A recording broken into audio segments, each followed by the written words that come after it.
Kapag may perwisyo! Pag may abusado! Kapag may naagrabyado, dalhin nyo dito sa nag-iisang sumbungan ng bayan ng... T3 Yo! Ako po si Dan Tolpo! Berwin Tolpo. Ako naman si Daffy Tolpo. Bakbaka na! Galit na galit ang T3 nyo. Dahil isang nangungupahan ang nagreklamo sa amin tungkol sa maling pamamalakad ng kanyang landlord sa kanilang dorm. According to him, di pantay-pantay ang pagtingin ng landlord na ito sa kanila at meron itong mga binibigyan ng special treatment.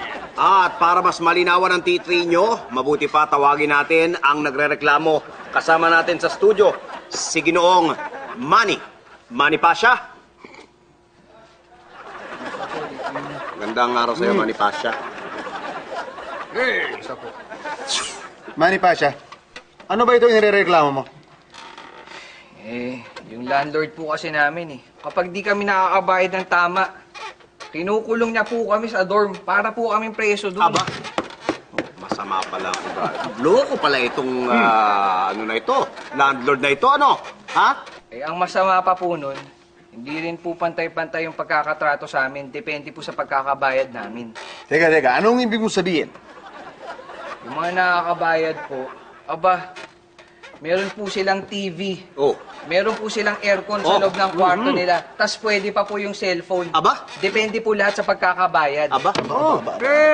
Pag delayed ang payment mo o wala ka talagang pera, Doon po kami kinukulong sa masikip. Ha? Tapos, parang sobrang luma na nga po yung dorm. Minsan nga po, medyo may baho pa po Pambira. Alam nyo, sa ating mga televiewers, hindi kagaya ng landlord na yan. Kami sa T3 nyo, fair kami. Tinawagan natin at kasama natin via phone patch. Yang landlord na yan, hello, Mr. Edward Dendo. Hello po. Kumusta T3 niyo?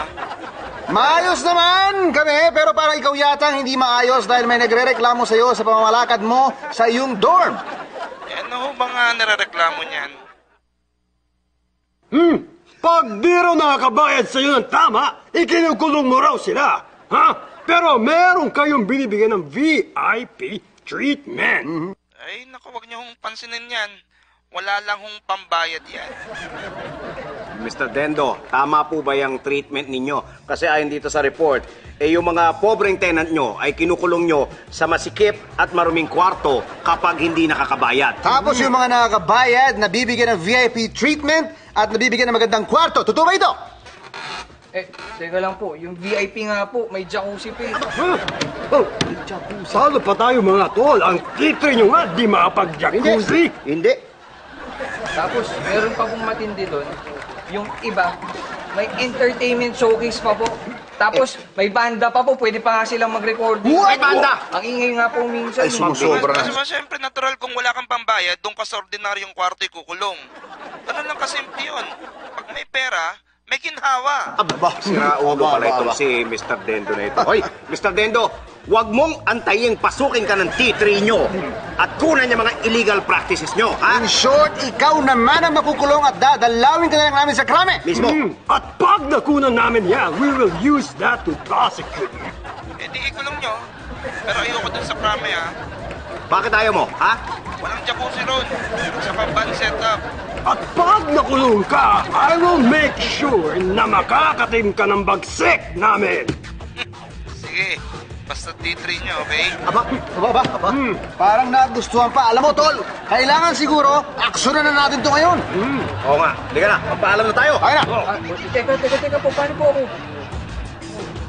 Kagaya ng sinabi ni Den, magja-jacuzzi kami dahil hindi pa nakakapag-jacuzzi ang T3 nyo. Hindi ka na. Kaya na.